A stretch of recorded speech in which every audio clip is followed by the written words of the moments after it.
What's going on, guys? Busby6 here, back to your video, and today I'm here to give you guys an album review, and an album that I was somewhat anticipating this year because I was a big fan of the last album, and well, I've listened to another album or two by these guys, and starting to become a bit of a fan of them. Of course, that is going to be the new Cryptopsy, an Unsustainable Violence.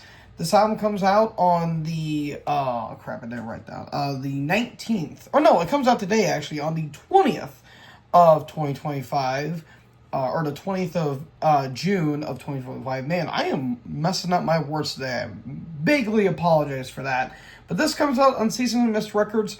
Now, it's banned for technically in 1988 in Quebec, Canada, but they were under, or Montreal, I should say, but they were under some different names before they eventually became Cryptopsy.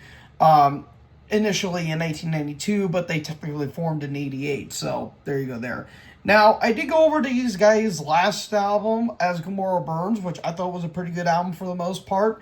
It still has its flaws, but it was good enough to make my, I believed my year-end list of 2023. I think it was either that or honorable mentions. I believe it was honorable mentions, but still a good album nonetheless, and this is still in their period with Mike McGarchie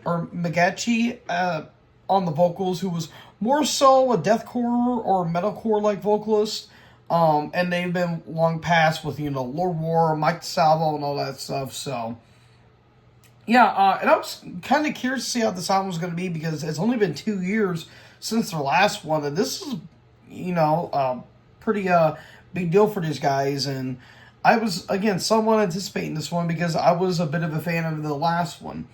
So, yeah, without further ado, let's get into the first song, which is the Nimbus Adoration. Immediately off the hook, we get blast beats, in your face, flow manure, just kicking it in an overdrive immediately. I mean, the dude is a real-life drum machine. It's absolutely insane. There's some, Meshuggah-like turnovers I think is really nice. There's a nice groovy bridge that I really, really do enjoy. And, groove is somewhat kind of placed all over this album in some ways, which I think is really, really, really nice. There's nearly a bass breakdown that I think is really cool, and a nice melodic solo, and melody is really throughout this whole album, damn near on every single track, I should say, but really on Our Great Deception, I think, is where the melodic solo is really, really nice melodies, a little more virtuoso play that I think is really, really, really cool. Then we get to Until There's Nothing Left. Again, almost the same thing as the Nimbus Adoration, where blast beats, a bit of a moodier tone, it's a bit darker, very machine gun-like riffage going on, nice bass popping up, which I think is really, really, really nice. And again, the riffs on this album are absolutely fantastic. I can't stop gushing at just the riffs. I nearly typed down, that's a really good riff. That's a catchy riff. That's an awesome riff. Riffs throughout this entire album, and it's Cryptopsy, they're going to make riffs no matter what. Then we get to a Dead Eyes Replete, and the vocals on this song in particular are completely unhinged. Matt's vocal delivery was good on the last album, but it felt like he was still trying to find his footing. I think this album right here, really, I would say is probably the best vocal performance I've heard from him so far, even though he's been in the band for, 13 years at this point, I want to believe, because he came in around the self-titled album and so on and so forth, so I want to believe he's been in the band for a little bit longer, but, yeah, the vocals on this are completely unhinged. Nice cadences throughout. The cadences were trying to match up with Flo Manure's drumming, which if you can somehow make a cadence as fast as Flo does, you're doing something, I want to say.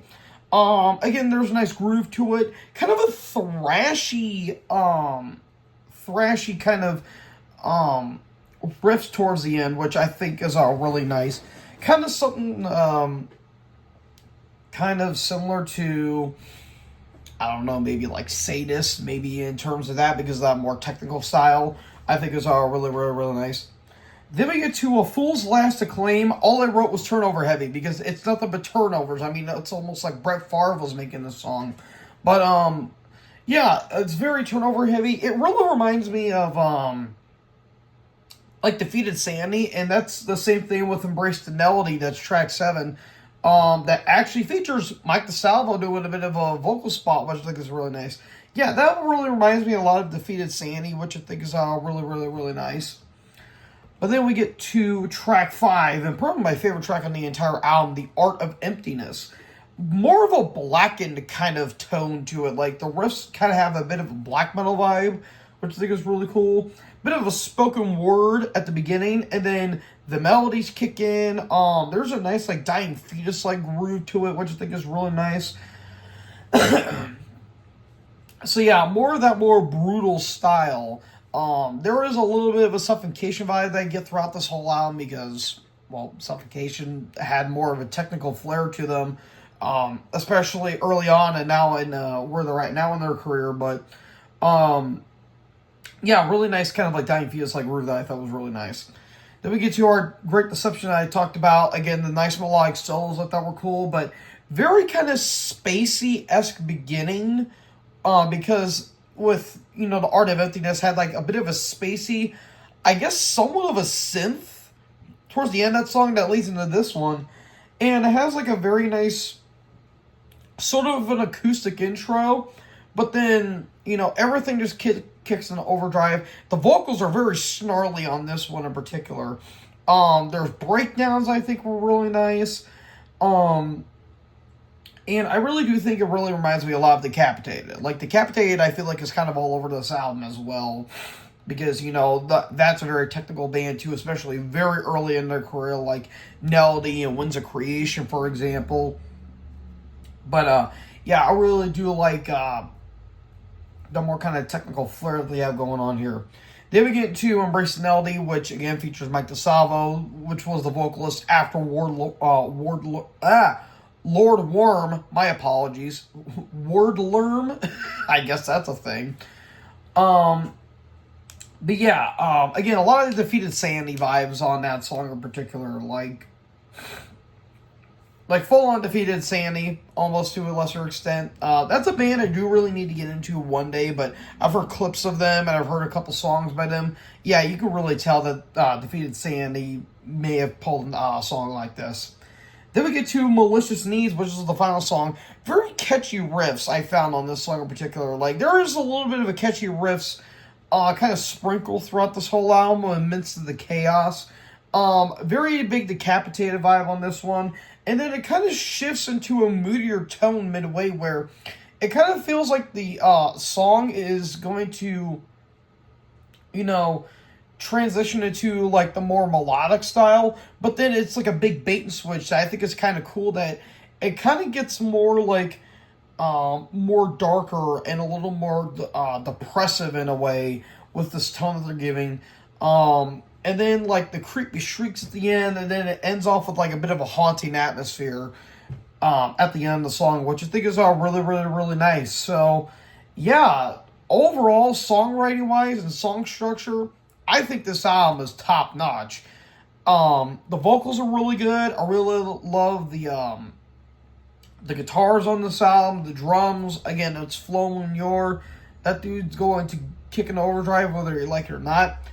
The problem I do have with this album, and it's not really a big complaint, more so a minor complaint that I do have, I feel like production is a bit of a step up from the last one, but still feels very cut and dry. Like, it's still a bit of a bare bones kind of vibe.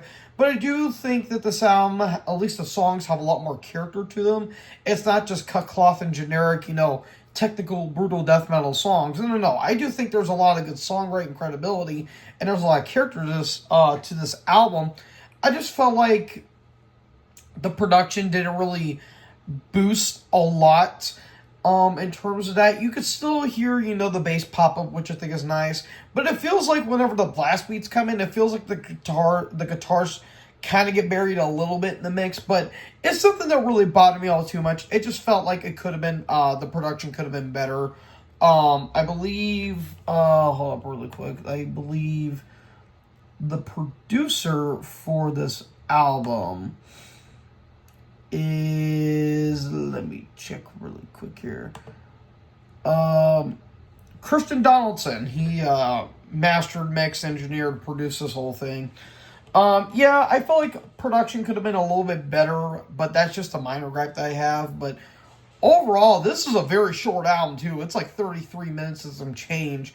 But it's a very quick one. And the longer track, which is actually the final track, is just about 6 minutes. And it doesn't even feel like it's that long. So, yeah, overall, I'm going to give this one 4.5 stars. I dig this record.